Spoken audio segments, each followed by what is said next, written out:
Kalie Martinez, and I'm here with KrashKarma. Hello. What's up? So they are actually on a world tour right now. So you just came back from Europe, and now you're in the U.S. How has it been touring all sides of the country? All sides of the world. All sides of the world, exactly. We love to tour. We love to go to new places and experience new cultures and see new fans. But we have noticed that everywhere we go, rock fans are the same. They rock. So everywhere we go, once you get on the stage, it could be anywhere. And we love that feeling. We love the connection, and we love it. Right. I mean, the funny thing is, we released a new album, and then we booked some shows, and then we knew, okay, we're gonna play a festival in Europe, maybe 2 or 3. Well, let's play some more shows, and then you wanna go on tour with the Butcher Babies? Yeah, but then we do our own tour as well in the States, and then we go back to Europe, and then we looked at all the tour dates. Wait, that's a world tour right there, and we also have a new album coming out, so it all came together randomly. It wasn't like the grand scheme, like we're gonna release an album, do a world tour. It was like, we have some songs, there's an album, and then it was a record label who wants to put out this, and everything just came together. And yet now we're on the world tour. I love it when things like that happen, though. When things come together like that, naturally it's more organic, and it's super cool. And you mentioned all metalheads are the same. How have you seen the energy from the audience or even the venues? What have you seen a big difference in from Europe to the U.S.? From Europe, I mean, like I said, once the lights go out and the show starts, metalheads want to be metal. They want to dance. They want to go crazy, and that doesn't change. So this is something that we all have in common, and we are all unified in is our love for music and our love for metal, and it shows everywhere around the world. I would say. Exactly. Yeah. It's like before the show, like, what are we eating? Pierogies today or pizza? Where are we at? Oh yeah. What language is this? And then. What is the money that they take? What do we have to change our merch money into? Yes. Zlotys or what? Like. But then once the lights go out and people go nuts, we're like, where are we at? We're in KrashKarma. Albuquerque. Land. Exactly. Yeah, it just kind of all blends together in one big family, right? Sure. And then, so you talked about all these different cultures. One of your videos actually went viral. It was a Blackpink cover, over millions of views. And you guys, if you didn't know already, they're a duo band. So you actually play drums and sing, and you play guitar, bass, and sing. Yes. Doing that in a different language and all 3 of your skills, how were you guys able to multitask so seamlessly? It was not seamless. No. In the video, it looked like it. And the video was, 4 or 5 days into the preparation for that, because we had to figure out how to speak Korean. Oh, wow. And then play drums, sing it properly, and do it both together without having a dread mishap or a hair mishap, and do it all in one take. So it was seamless in the end, but it was not a lot easy of hard work process. went into it. Yeah, obviously. definitely. Yeah, we try to have a one take. So watch the video, it's one take. Yeah. And the song is 3 minutes. Took us 3 days or so to get the take. But to record the song and get everything done, that took longer. So just for those 3 minutes that you see, took a little while. Yeah. So in you guys doing each different step, do you practice each part separately as well? So you do the drums first, then you learn the vocals? Definitely, yes. For me, I have to do both things separately before I can put them together. It's just, it doesn't work. Definitely, I mean, we write a song and then we record it, and then we have to sit down and practice it. And it takes a few days.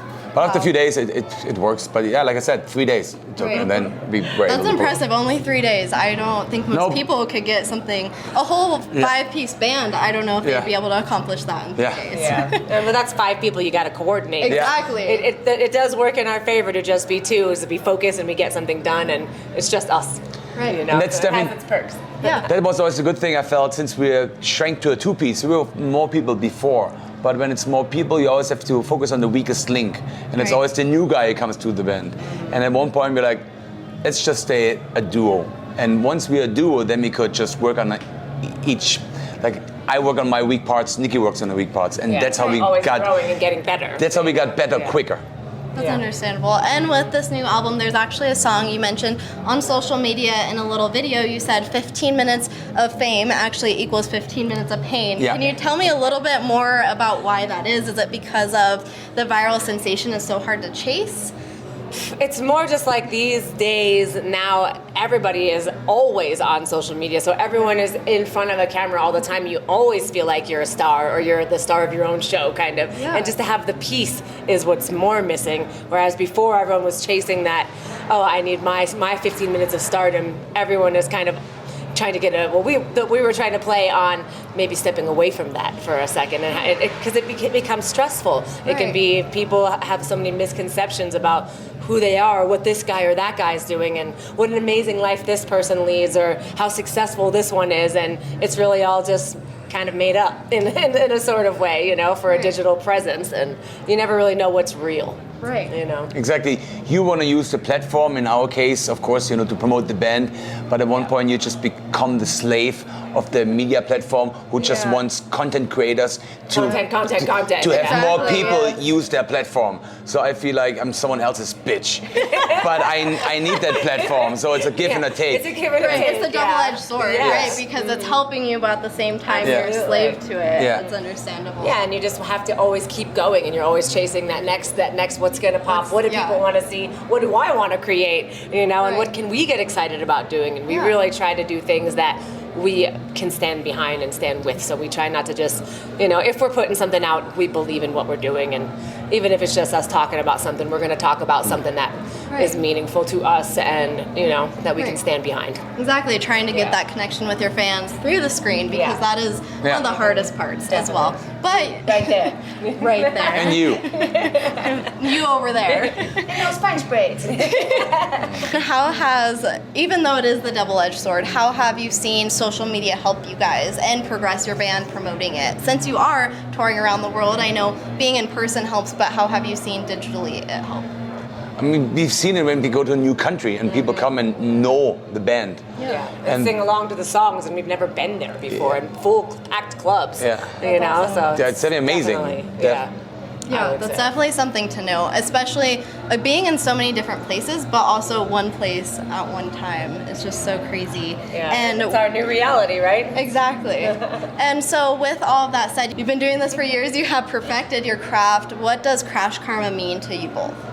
It's everything. It's kind of our entire world. It encompasses all of us. I mean, we're very lucky and blessed that we get to work together. We are together, and we are a team in every aspect, and we still like each other. That's good. So we enjoy the process. I think this is the number one thing that I'm grateful for, is that we enjoy the process of creating. We enjoy growing. We enjoy challenging each other and ourselves, and that is where our music comes from and how it continues to grow and be better every time.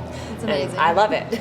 I mean, we're doing everything, starting from writing the songs, recording them, producing them, mixing them, putting the artwork together, and then we're on the road and we're touring. And since we're doing everything, we are hands on deck with every aspect of the band. So we know everybody who comes to our shows. We know, so it feels like family. A lot of friends, not necessarily fans. They're all friends in some way. And so this feels like when we are traveling the world to play the shows, we go back to places we've been before. It's like, we're gonna visit our friends and hang out. It's awesome. I mean, we have had other members in the past.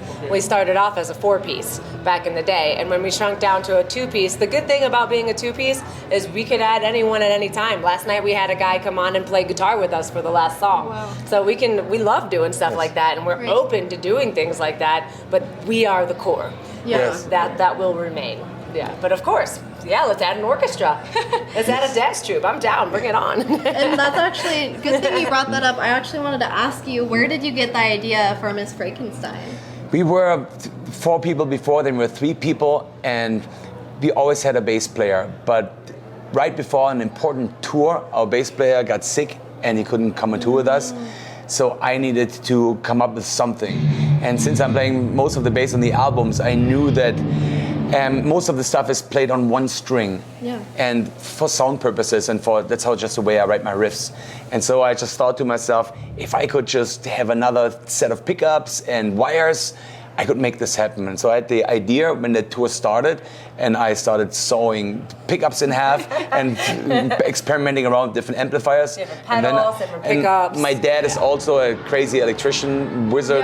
And so with him, I planned the whole thing and we built this. Wow. And that's how it started. And then it became a thing. And all of a sudden, we realized, okay, if it's just Nikki and I, we're going to put the drums in the front of the stage, and Nikki's going to sing half the songs. And all of a sudden, it made sense. Here's the Crash and here's the Karma. And it's her and I. And that's... We grew into our name. I see. challenging. Yeah. That's understandable. Definitely. And with that being said, what advice would you have for future artists that say, well, I'm missing a bassist, or I don't have a lead singer, I don't know what to do, or they keep getting roadblocks? Yeah. You guys showed them there isn't any. There are no roadblocks.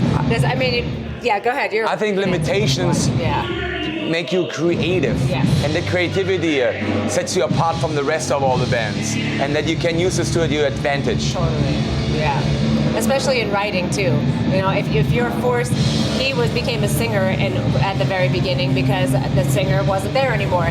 You know, so or you become a bass player because the bass player quit. Whatever, you know, like these things help you to grow who you are and grow into the artist that you are going to become, and it's an ever-evolving process. Yeah, you know, it that's never awesome. ends. Yeah, definitely never ending. Is there any final words that you would like to give to your fans, or even new viewers that might not know who you are? I would say find us on social media, come to a show. The live shows are where it's at, so find our tour dates. If we're anywhere near you, make sure you come. And anything you find online, it's KrashKarma with a K. Yes, find us at a show, come and tell us you saw us somewhere online at your show. Yes. And you get a free sticker and a free t-shirt. And a free sweaty wait, not a t-shirt, I mean a poster. I don't know, he said it. Yes, I said it, true.